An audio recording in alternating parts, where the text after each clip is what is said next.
The Los Angeles Lakers are finally back to full strength, and it's legitimately terrifying.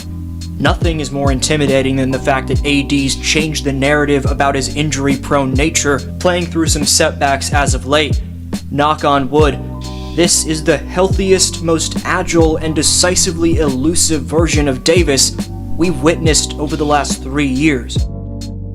The combination of brute force, finesse, and springy two-way impact from Anthony Davis is officially resembling its prime self again. To make a statement early on in a second half where they went on to dominate, this turned Chicago sideline out of bounds type action triggered by deloading, sees him get it back from Reeves, receive the big body from AD, draw two defenders on the drive, and instinctively find Davis for the lob.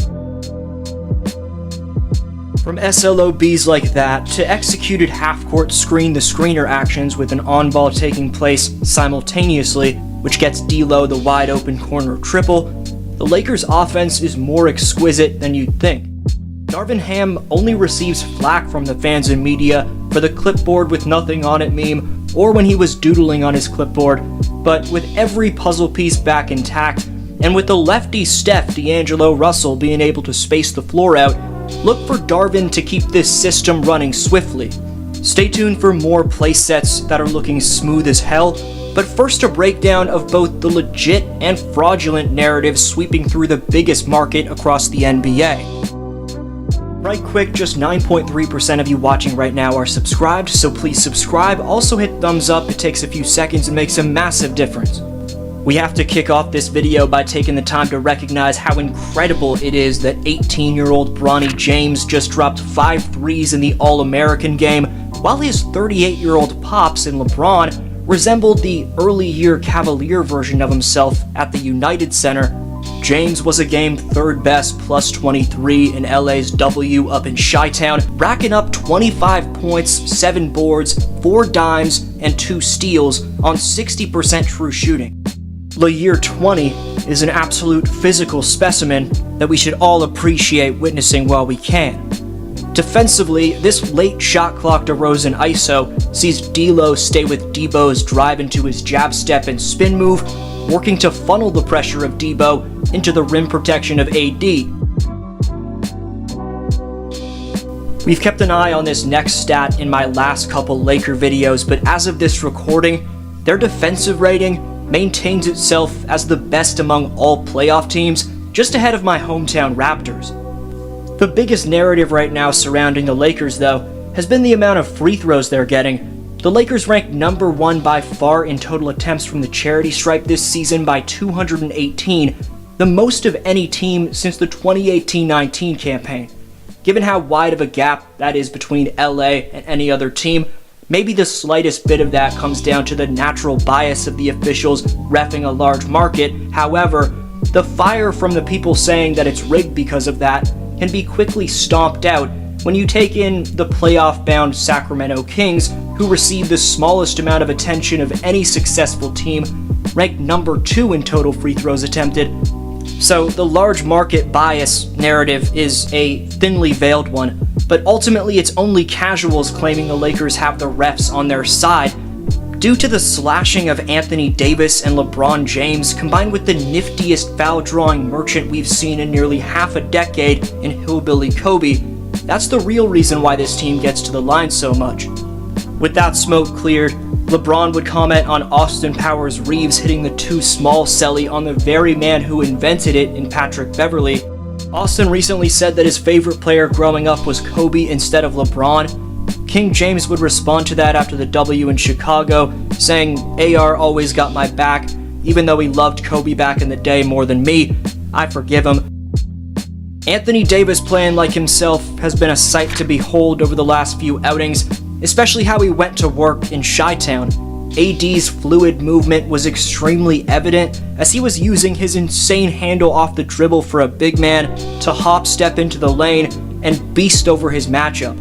Returning to his hometown with vibe-enhancing style points, AD had another monster showing, this time which worked to exact revenge on a Chicago team that stomped them on their home court a few days earlier. Davis would post 38 points, 10 boards, 4 dimes, and a couple of steals and blocks on 72% true shooting. This is a Laker ball club that knows it has to build off every vibe advantage that it gets.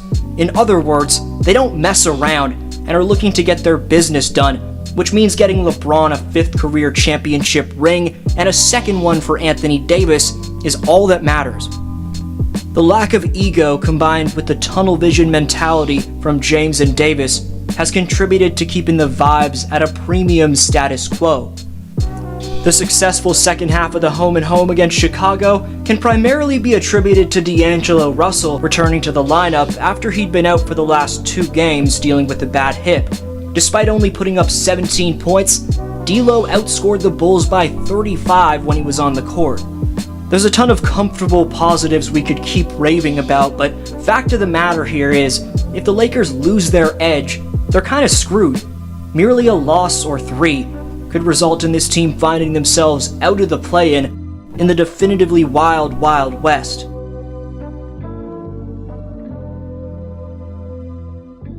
This weak side elbow screen and roll sees Davis get just a piece of LaVine and D'Lo show off his in-between game with the step-back fade from 16. This 3-level playmaking assassin chef archetype then shows off the 3rd level of his offensive bag, this time taking Chicago's best defender on in the paw Patty Williams, schooling him by hitting him with a cross into a quick hezzy and step back. This next isolation displays both the noteworthy Laker floor spacing and the smoothness of the brow, who draws the gravity of Nikola with an up fake, on the drive elusively first steps like he's gonna attack, before leaning back for the patented short midi. This set earlier on in the game displays the resumed chemistry from James and Davis. James sets the weak side on ball for Davis, then directly slips out after the ghost screen, getting Davis the clear lane to work over the mismatch in the bald mamba. Going back to deloading though, and his production has been evidently insane since becoming a Laker. This man's averaging 19 points on both an above average 48% shooting from the field and 40% from 3. What a trade robbery to say the very least from Rob Pelinka to receive D'Lo for Westbrook in a 3-team deal with Minnesota and Utah. Displaying how much of a steal that D'Lo really is, the Lakers' offensive rating before the trade was an NBA 22nd best 114, where with D'Lo, they own an NBA 5th best 117.5 offensive rating.